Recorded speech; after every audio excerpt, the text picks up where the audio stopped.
Hello everyone, this is Lata Abdullah. In this video we are going to study about the properties of the stem.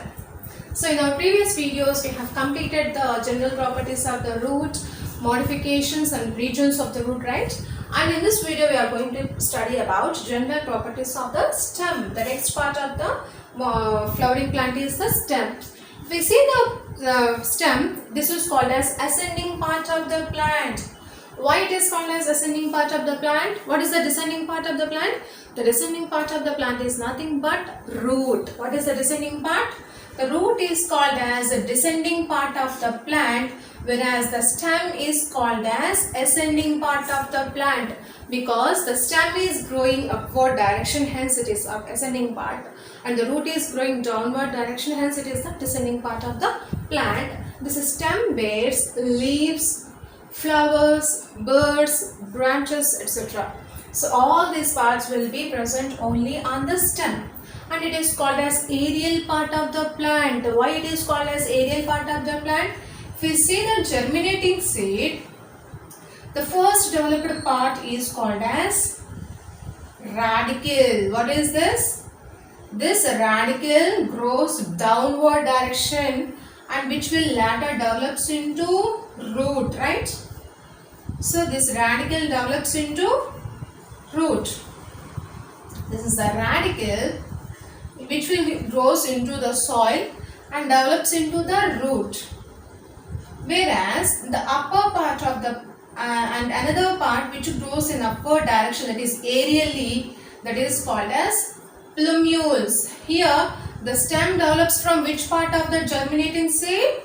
Plumule. Whereas the root develops from which part of the germinating seed? That is the radicle.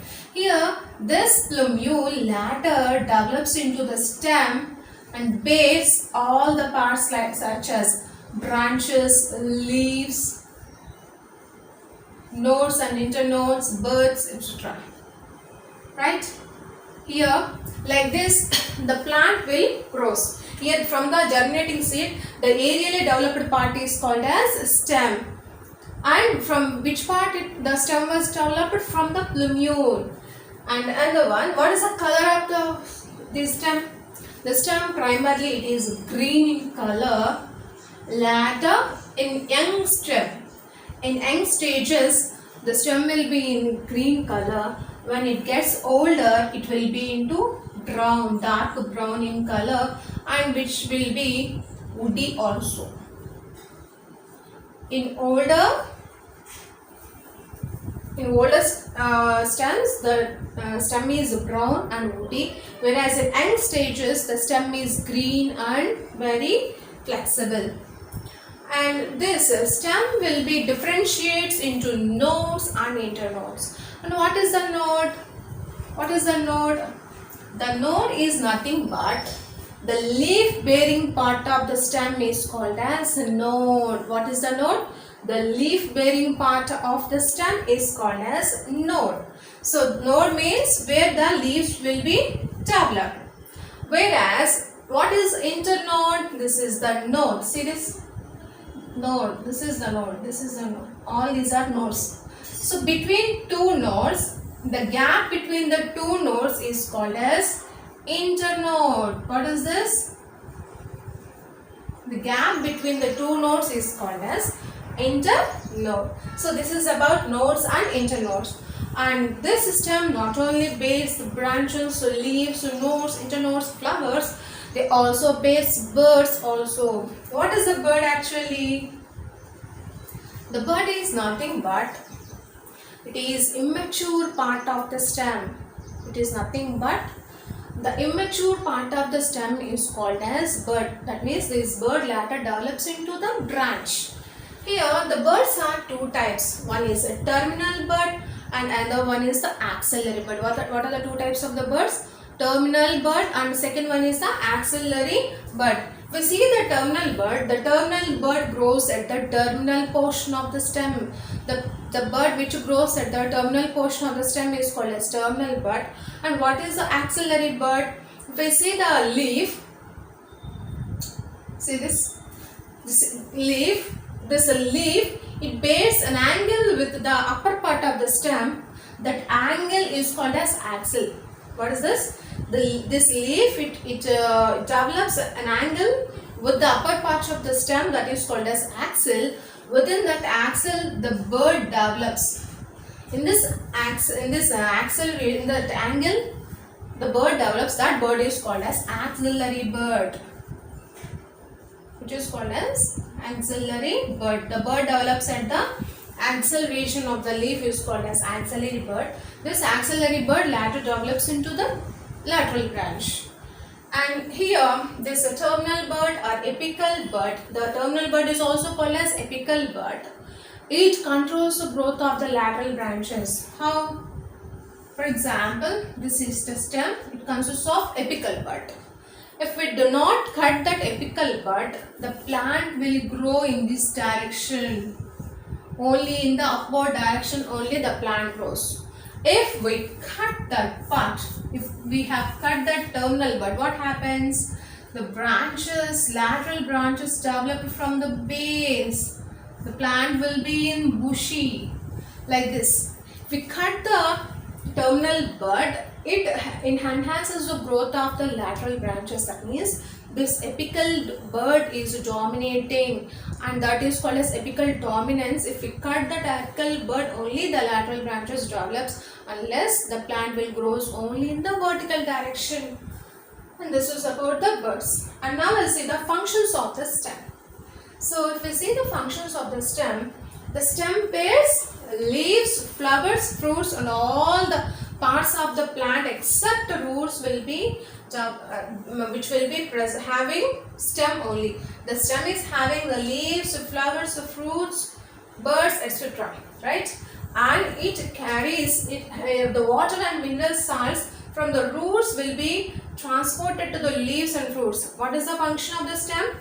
Here the roots will absorb the water and mineral salts which are dissolved in the soil, which are present in the soil, will be absorbed by the root system and given to this shoot stem part. Here this stem, it carries those water and mineral salts from the root system and given to the leaves.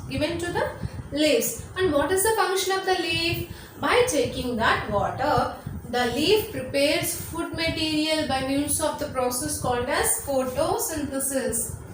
By means of the photosynthesis, the leaves prepare the food material. So what are the requirements for the photosynthesis? Carbon dioxide, chlorophyll, carbon dioxide present in the atmosphere, chlorophyll present in the green leaves from the sunlight, and water.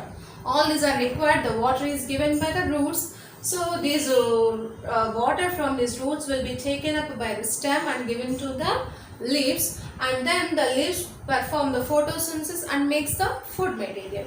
And later making the food material, the leaves will not keep all the food material with that, but it shares the food with the remaining parts of the plant also.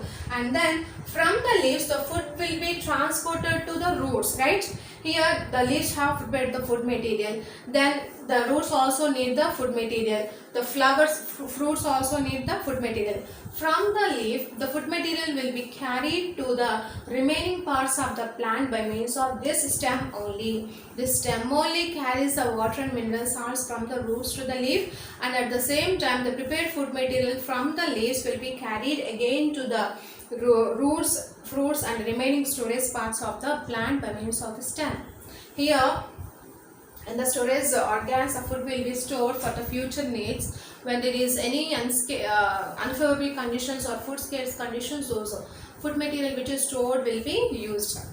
So this is about the general properties of the stem. Once again we will discuss. So the stem is called as ascending part of the plant because it was going upward direction, and it is also called as aerial part because from the germinating seed, the upper part of the part which is growing upward direction is called as plumule, which is growing aerially, hence it is called as aerial part of the plant. So from the plumule only the stem will develop. Here in young stage the stem was in green color. When it gets old, the color of the stem will converted into brown color, and the stem is differentiates into nodes and internodes, and it bears the buds also. There are two types of the buds, terminal bud or apical bud and axillary bud, which is present in the axil of the leaf. And if you see the functions of the stem bears all the parts of the plant, and it carries the water and mineral salts from the roots to the remaining parts of the plant. Again, from the leaf, the food material prepared was carried to the remaining parts by the stem only. And with this, we have completed the general properties of the stem, and now we'll study about the modifications of the stem. If you like my video, please like, share and subscribe to my channel, Lata Akula Biology Tutorial. Please don't forget to subscribe to my channel.